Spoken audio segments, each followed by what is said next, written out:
Pilipinas kailangan paghandaan ang posibleng paglusob ng China sa Taiwan, mga tol. Pag-usapan natin to, samahan ninyo ako. I'm just a young nigga chillin' on it. First time I seen ice was a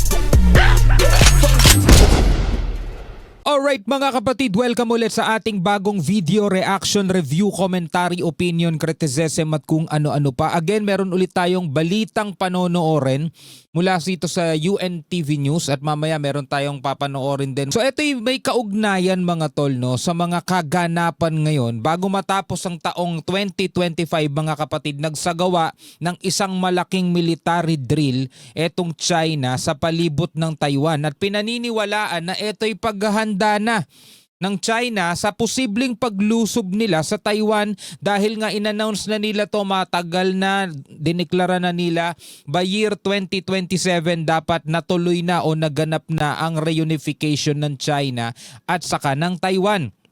So ayon mga kapatid dito kay Professor Renato de Castro, mga kapatid, kailangan tong paghandaan ng Pilipinas.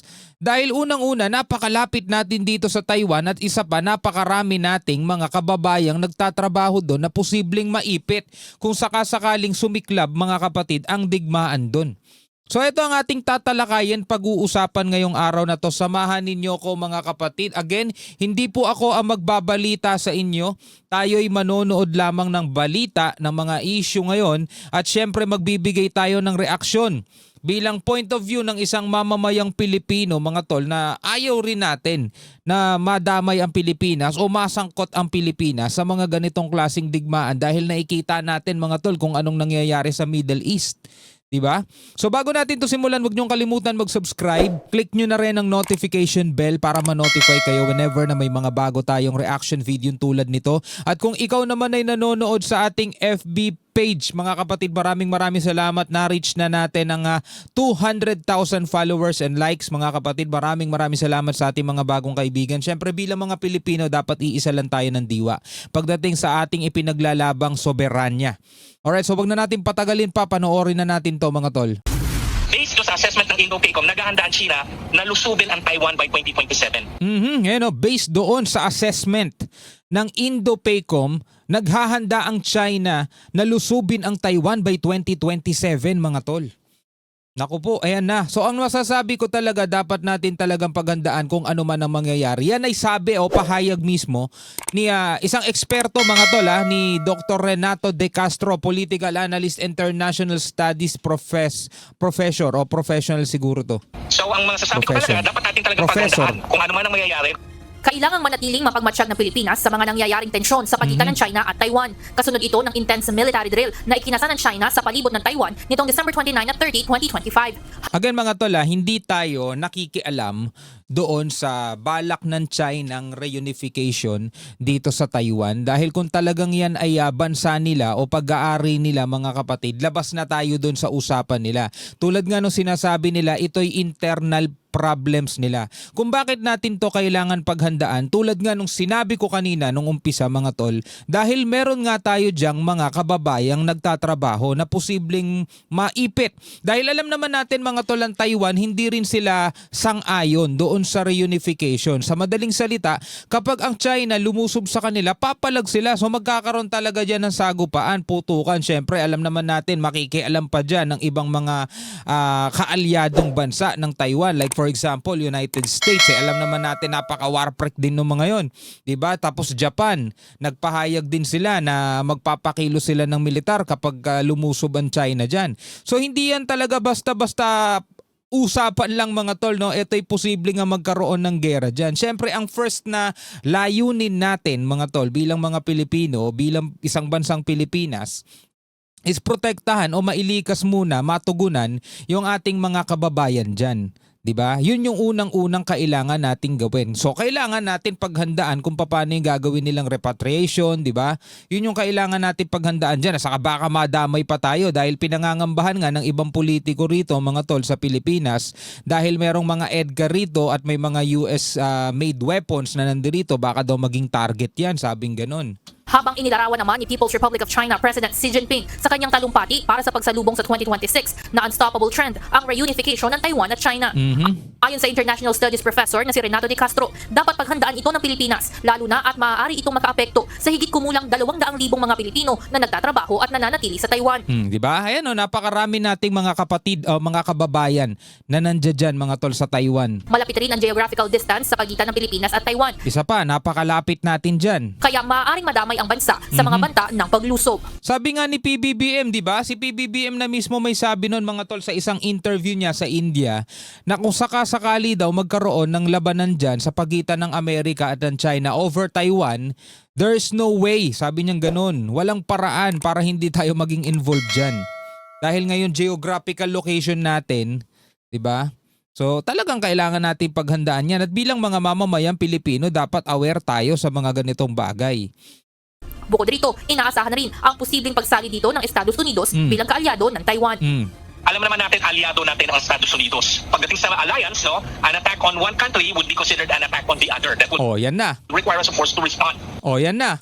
To assist our treaty ally. Ibig sabihin, mga kapatid, dahil nga kaalyado natin ang United States, meron tayong MDT o meron tayong Mutual Defense Treaty.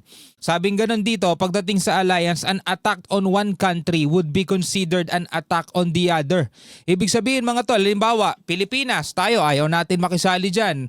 Tayo dyan, labas tayo dyan. Pero kapag halimbawa, inatake halimbawa ng China itong United States dahil kaalyado sila ng Taiwan. So, pwedeng ma-invoke doon, mga tol, yung Mutual Defense Treaty natin. Kasi sabi rito, an attack on one country would be considered an attack on the other. So, kailangan nating tumugon doon. Ayun, that would require us to respond to assist our treaty ally. So ganun din halimbawa inatake tayo, re-responde rin sila. So pag sila ang inatake, re-responde rin tayo, mga tol. Kasi nga doon nagwo-work yung Mutual Defense Treaty. Kasi kapag hindi tayo tumugon, mga tol, at baka tayo naman ng mga ilangan in the future, baka hindi na rin nila tayo tugunan. Diba? Tuloy natin. To assist our treaty ally na Estados Unidos, the same way na na-expect tayo na tulungan tayo ng Estados Unidos, magkaroon din naman ng higwaan sa West Philippine Sea, South China Sea. Diba? Yan ay ayon mismo kay Dr. Renato de Castro, mga tol. Nagpahayag naman ng pagkabahala ang Department of National Defense sa nangyaring 2-day military drill ng China. Ayon kay Secretary of National Defense Gibo Teodoro Jr., ang mga aksyon ng China ay nakakaapekto sa kapayapaan at nagpapalala lamang ng tensyon sa rehiyon. Para kay Senator Francis Kiko Pangilinan, ang nangyaring military drill ay nagdulot ng pangamba at pag-aalala, hindi lamang sa mga taga-Taiwan, kundi pati sa mga Pilipinong naroroon at maging sa mga mamamayan ng Silangan at Timog Silangang Asya. Nananawagan naman ang Department of State ng Estados Unidos sa Beijing na magpigil at itigil na ang military pressure laban sa Taiwan at sa halip ay daanin ito sa maayos na usapan. Samantala, una nang sinabi ng dating United States Indo-Pacific Commander Admiral Philip Davidson noong 2021 na inaasahang sa 2027 lubos na magiging handa ang puwersa ng China para sa kanilang planong reunification. So yun na nga sabi nga ni Xi Jinping, di ba? Unstoppable. Hindi mapipigil. Walang makakapigil. So maaaring sineset na ng China yung groundwork for a possible armed invasion of Taiwan by 2027. Evan Alvarez, UNTV News and Di ba? So kapag yun nga ay naganap, mga kapatid, kailangan dyan maging handa ang Pilipinas. Kailangan nating immobilize, mga tol, yung ating hukbong sandatahan. At baka masamain ng China, halimbawa yung pakay lang naman natin is matulungan, mailikas yung ating mga mamamayan dyan. Kasi pagbibigay nga lang ng komento ng ating gobyerno, mga tol, nagagalit sila eh. Paano pag dumating na itong puntong to, talagang kumikilos na yung ating mga kasundaluhan. Ang masakit nun, mga tol, hindi yan naiintindihan ng ibang mga kababayan natin. Na parang sinasabi nila, bakit pa kasi nakingialam itong ating mga sundalo? Hayaan na lang natin ng China, bansa naman nila yung Taiwan. Diba? Paulit-ulit na nga sinasabi, hindi naman sa pangingialam sa gera nila. No? Ang kailangan lang natin tugunan, mga tol, is yung ating mga kababayan dyan, na nandiyan dyan. Kasi yun ay pananagutan din ng ating bansa at ng ating gobyerno. Yun nga lang, merong mga consequences na talagang tatanggapin talaga natin eh. Diba? Sabihin natin hindi man handa ang ating bansa, mga kapatid, pero nawa hindi matuloy etong kaguluhan na yan. Kasi mga tol, 2026 na ngayon. Hindi natin namamalaya, napakabilis ng panahon. December na ulit, magtatapos na ulit ng 2026. So eto na, papasok na ang 2027. Eto na, ano na ang susunod na mangyayari? Diba? Ano na ang susunod na mangyayari? Marami nagsasabi na hindi naman daw threat ang China dahil for over 500 o 5,000 years o napakaraming taon na, mga tol, hindi naman sila nai-involve sa gera. Diba? O ito, para maipakita ko sa inyo, meron tayong papanooring isang pahayag mga tol, no? Bigyan natin ng reaction. Ito mga tol, sa isang pahayag ni Jeffrey Sachs, isang UNISA 2025 Founders Lecture Columbia University Professor. Ito mga kapatid, pakinggan natin yung sasabihin niya. China actually goes centuries without attacking its neighbors. So China went for 1,000 years without once invading Japan, a near neighbor, even though China was much more powerful. The Japanese actually, sadly, invaded China many times, but never the other way around. China's the least threat possible. So sabi rito mga kapatid, ang China over centuries walang inaataking kapitbahay. No, hindi naman daw niya inatake ang Japan kahit isang beses. Kabaliktaran ng Japan na inatake o ininvade etong China. Kaya sabi rito, China is the least threat possible. Kahit daw ang China is makapangyarihan pero hindi naman daw siya nang aatake ng ibang bansa, mga kapatid, sabing ganun. Doesn't threaten anybody. Walang threaten o walang tinakot na kahit sino, sabing ganun. Doesn't attack anybody. Walang inaatake kahit sino. Hasn't been in any war for 46 years. So sa loob ng 46 years, hindi na-involve sa gera, mga tol. No wars for more than 4 decades. So hindi na-involve sa gera, mga kapatid, sa loob ng 4 na dekada o 46 years, mga tol. No? More than 4 decades, sabing ganun. Pero lagi natin tatandaan, mga kapatid, hindi natin pwedeng pagbasihan ng history o ang nakaraan ng isang tao, ng isang lugar o ng isang bansa para i-determine natin kung sila ba ay ligtas sa ngayon at sa hinaharap. Kasi mga kapatid, tatandaan nyo, kahit ang pinakaberdugong leader ng isang terorista, ng isang presidente o ng isang bansa, kahit yung pinakaberdugo, mga kapatid, na hari sa balat ng lupa, minsan ding hindi naging mapanganib. Minsan din yan dumaan sa pagiging musmos, walang alam, mahina. Nagigets ninyo yung sinasabi ko? Minsan din yung naging malaanghel na hindi nakakatakot. Diba? Hindi sila threat. Kahit yung pinakaberdugong nila lang na makikilala ninyo, kahit nga ang isang mapanganib na leon na nakakatakot na leon minsan din silang naging cub. Diba? Kahit yung pinaka nakakatakot na aso, minsan din silang naging tuta.